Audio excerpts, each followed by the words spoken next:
लड़ाई चुनाव करहल में नहीं बचा।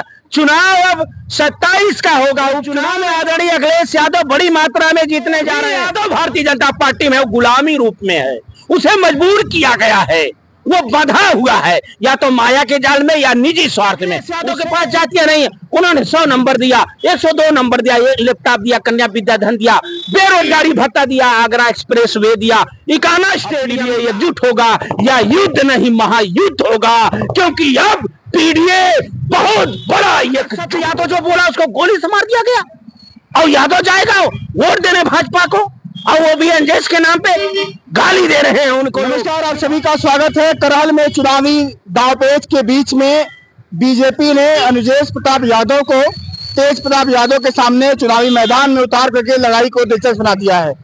यादव वर्सेस यादव, रिश्तेदार भी हैं, धर्मेंद्र यादव के बहनोई भी हैं। यादव का वोट बैंक बटेगा कि यादव एकजुट होकर के समाजवादी पार्टी की साइकिल को करहल में चलाएगा, कि बीजेपी फिर वही 2004 वाला पुराना दांव खेल रही है जब वो जीत पाई थी वहां पर। आइए बातचीत करते हैं, मेरे साथ महाराज जी मौजूद हैं, भानु जी नाम है इनका। बातचीत करते हैं, समझते हैं कि करहल की लड़ाई कैसे देखते हैं और क्या है माहौल, क्योंकि करहल में कन्नौज में काफी दिन तक रहे हैं। स्वागत है आपका भी, बहुत बहुत स्वागत है। करहल में चुनाव ही नहीं बचा। हाँ। कि भारतीय जनता पार्टी के पास प्रत्याशी ही नहीं मिले जो अंजेश को उतार करके, अरे इनको उतारना था तो मोहन यादव को उतारे होते, या कोई इनके बड़े बड़े कैबिनेट मंत्री कोई यादव है। ये भारतीय जनता पार्टी की षड्यंत्रकारी नीति है। भारतीय जनता पार्टी जब पीडीए की रणनीति से घबरा गई तो उनको प्रत्याशी नहीं मिल रहे, उनको प्रत्याशी नहीं मिल रहे, इसलिए वो रिश्तेदारों को लाकर ये षड्यंत्रकारी जो परिवारवाद की बात करती थी भारतीय जनता पार्टी, आज रिश्तेदारवाद में आकर के फंसाने का काम की है।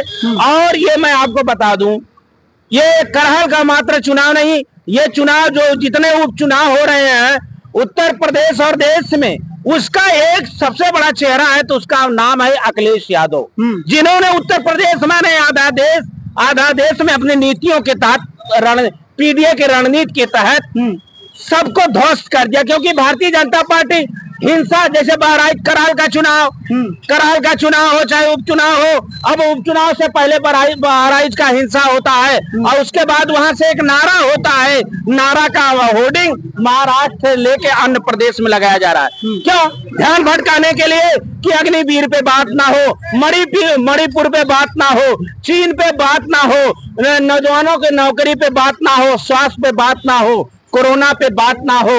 देश में जो प्रदेश में उत्तर प्रदेश में लूट हत्या छिनैती डकैती हो रही है, इससे ध्यान भटकाने के लिए भारतीय जनता पार्टी हिंसा और रंग। आप ये देख लिए करहल में कौन सा चुनाव बचा है। आप यादव की बात नहीं, दिलचस्प से लड़ाई नहीं है। यादव एकजुट है, यादव पीडीए का नेतृत्व कर रहा है। यदि यादव अपने को कुर्बानी बलिदान देने में सक्षम अगर नहीं होता तो पीडीए की रणनीति कामयाब नहीं होती। यादव कह रहा है हमें परिवर्तन चाहिए, हमें बलिदान देना होगा, हम देंगे, क्योंकि यादवों का, गरीबों का, कोई कोहा लोहार गड़िया भर धरकार कुर्मी पटेल अगला पिछड़ा, अगर किसी की उम्मीद की निगाह बनी है तो आदरणीय अखिलेश यादव जी के ऊपर बनी है। अरे वो भी तो अनुजेश प्रताप यादव है, वो भी तो रिश्तेदार है, उनका भी तो वोट बैंक रहा होगा, उनकी माँ विधायक रही है, तो उनका भी दबदबा है ना कहीं न कहीं।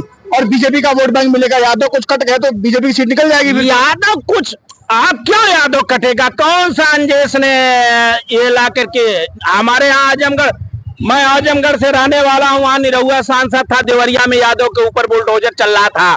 जो भी यादव भारतीय जनता पार्टी में गुलामी रूप में है, उसे मजबूर किया गया है, वो बंधा हुआ है या तो माया के जाल में या निजी स्वार्थ में। उसे अपने परिवार के या अपने रिश्तेदार के, अपने समाज से कुछ लेना देना नहीं है। उसी कड़ी में करहल के प्रत्याशी हैं। लड़ाई चुनाव करहल में नहीं बचा। चुनाव अब 27 का होगा। उपचुनाव में तो हम जीतेंगे। उपचुनाव में आदरणीय अखिलेश यादव बड़ी मात्रा में जीतने जा रहे हैं। भारतीय जनता पार्टी का गठबंधन, संजय निषाद हो, ओम प्रकाश राजभर हो, आप देखिए सोशल मीडिया किस तरह से टिकट बेचने का, खरीद फरोख्त का चल रहा है, जनता जान रही है। क्योंकि ये वोट लेने के लिए निषाद की बात करेंगे, ओम प्रकाश राजभर एक वायरल बन के या टिप्पणी करके एक शब्द बन के मीडियम बने रहेंगे, लेकिन अगर आप उनके समाज को कोई हक देना होगा, जनगणना की बात होगी, आरक्षण की बात होगी, उनको हक हुकूक, आज बुलडोजर से न्याय हो रहा है, गोलियों से न्याय हो रहा है, फर्जी यादव को मार दिया जा रहा है। आप यादव की बात कर रहे हैं, अगर सत्य यादव जो बोला उसको गोली से मार दिया गया और यादव जाएगा वोट देने भाजपा को, और वो भी अंजेश के नाम पे गाली दे रहे हैं उनको लोग। जो भारतीय जनता पार्टी में यादव हैं वो कैसे यादव हैं? क्योंकि नेहरू का वो ऐसे यादव कि उनके घर में अत्याचार हो तो वो पैरवी नहीं कर सकते, वो अपना मलाई अपना सुख सुविधा कर सकते। भारतीय जनता पार्टी में जितने यादव उनकी हालत यही है, नहीं तो कोई पैरवी करवा के दिखा दे या आरक्षण की बात करके दिखा दे। निरहुआ कहते हैं कि असली यादव देश के, बाकी सब अखिलेश के। उनका बयान वायरल हुआ तो नहीं हुआ था? वो वायरल हुआ था, लेकिन उनकी हाल क्या हुई, कितने वोट से हारे आजमगढ़ में, आज पता होता नहीं चला। ऐसे ये लोग आए हैं चले जाएंगे। देश का सवाल बहुत बड़ा सवाल है। आज हिंसा का नाम लिया जा रहा है, आज बहराइच का नाम लिया जा रहा है, कभी राम का नाम, कभी गाय का नाम, कभी गंगा का नाम। शंकराचार्य जी का एक बयान आया कि बीफ कंपनी के, जब से भारतीय जनता पार्टी की सरकार आई है तब से गोमांस का निर्यात बढ़ गया है। ये पेपर कटिंग आया महाराष्ट्र में, शंकराचार्य जी बोले। तो भारतीय जनता पार्टी हर मुद्दे से फेल हो गई। भारतीय जनता पार्टी जब से आई पूंजीवाद बढ़ा है, जब पूंजीवाद बढ़ता है तो संविधान लोकतंत्र पे खतरा होता है, क्योंकि पूंजीवाद अपने मन से काम करवाने का काम करते हैं।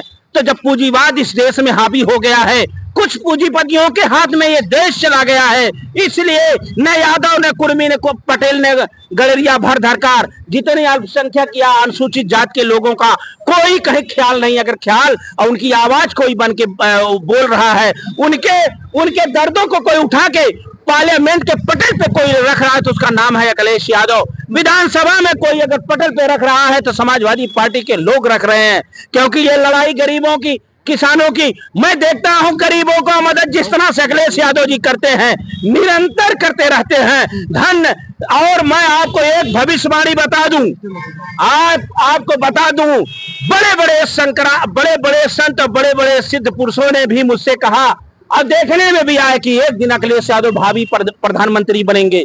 ये जरूर प्रधानमंत्री बनेंगे। इस देश का नौजवान, किसान, गरीब, हर तबका अखिलेश जी को भरी निगाहों से देख रहा है। ये विकास पुरुष है, यहाँ जातियां नहीं है। अखिलेश यादव के पास जातियां नहीं है। उन्होंने 100 नंबर दिया, 102 नंबर दिया, लैपटॉप दिया, कन्या विद्या धन दिया, बेरोजगारी भत्ता दिया, आगरा एक्सप्रेस वे दिया, इकाना स्टेडियम दिया, और मतलब विश्व से शोध करके 100 नंबर को ला करके दिया, जहां कानून व्यवस्था सुरक्षित हो। आज ऐसे विकास पुरुष, ऐसे नेतृत्व को देख करके भारतीय जनता पार्टी घबराई हुई है, और जनता की निगाह ये बनी, ये भावी प्रधानमंत्री बनेंगे। वो चुनाव तो हम जीतेंगे, और 27 में ये पीडीए एकजुट है और रहेगा। ओम प्रकाश राजभर कह रहे हैं कि सरकार समाजवादियों की आती है तो नौकरियां यादव खा जाते हैं। इस समय क्यों नहीं नौकरी, वो राजभरे दिलवा देते। राजभरे के नेता तो हैं, पियर का गमछा लगा करके क्यों नहीं दिलवा। ये देखिए, ठिकरा फोड़ने वाले अगर ये नहीं बोलेंगे फिर भाजपा से भगा दिए जाएंगे। चापलूसी जरूरी है, वही है। ये मैंने आपसे कहा कि ये तो सदन में नेता बोल चुके हैं, तो अखिलेश यादव में 56, तो अखिलेश यादव के नाम से उनकी राजनीति चलती है क्या? अगर उनका नाम नहीं लेंगे तो उनकी राजनीति नहीं चलेगी। संजय निषाद हो, केशव प्रसाद मौर्य, आप नाम मत इन लोगों को गिनवाइए। ये लोग आदरणीय अखिलेश जी का नाम लेकर अपनी राजनीति जिंदा करके और भारतीय जनता पार्टी में बैठे, इससे ज्यादा उनका कुछ अधिकार नहीं है। ये लोग समाज के, देश के लिए एक हानिकारक वायरस के तरह से है। जैसे भारतीय जनता पार्टी की नीति नीयत कोरोना महामारी से बड़ी भी खतरनाक नीति नीयत है। सपा की 9 में से कितनी सीटें उस चुनाव में? ये तो अभी तो चल रहा है, आएगा। मैं समझ रहा हूँ 9 में 9 आएगा, और 10वां जिस दिन आ गई, मिल्कीपुर फंसाए हैं, 10वां मिल्कीपुर समाजवादी जीतेगी तो भाजपा की सरकार उसी दिन उत्तर प्रदेश में गिर जाएगी। क्योंकि उत्तर प्रदेश, अयोध्या में जाके लोकसभा में फंसी भारतीय जनता पार्टी, और फिर विधानसभा भी फंसी है, और जिस दिन मिल्कीपुर जीतेंगे ये समझ जाइए कि यहाँ की सरकार लड़खड़ा जाएगी। 27 की तैयारी शुरू हो गई है। 27 की तैयारी तो है, तैयारी में जी जान से संविधान बचाना है, देश को आजाद करना है, लोकतंत्र बहाल करना है। सत्य बोलने पे जो रोक लगाया गया उसे बहाली करने के लिए 27 में उत्तर प्रदेश का चुनाव यही महत्वपूर्ण बनता है। 27 का बहुत, पूरे देश का सबसे बड़ा महत्वपूर्ण अगर चुनाव है तो वो 27 का है। और पूरी भरी निगाह, चाहे किसान हो, गरीब हो, व्यापारी हो, दबे कुचले लोग हो, या आप ब्लॉक पे चले जाइए, तहसील पे चले जाइए, थाने पे चले जाइए, भ्रष्टाचार, तमाम लूट हो रही है, पुलिस लूट रही है, अधिकारी लूट रहे हैं रुपये के बल पे। भाजपा के कार्यकर्ता खुद ही भाजपा से दुखी हैं और वो भाग रहे हैं। तबे बाबा कह रहे हैं बटोगे तो कटोगे।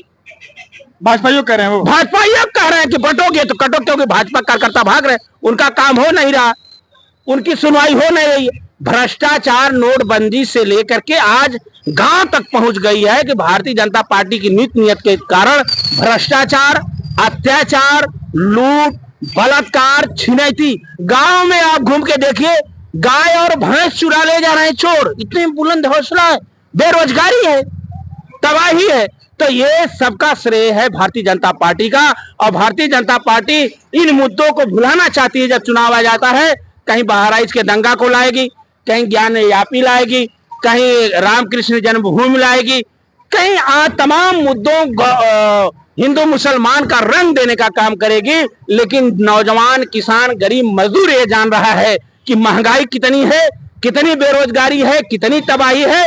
और अगर हमें कोई दे सकता है, अब पीडीए एकजुट होगा या युद्ध नहीं महायुद्ध होगा, क्योंकि अब पीडीए बहुत बड़ा एकजुट होगा।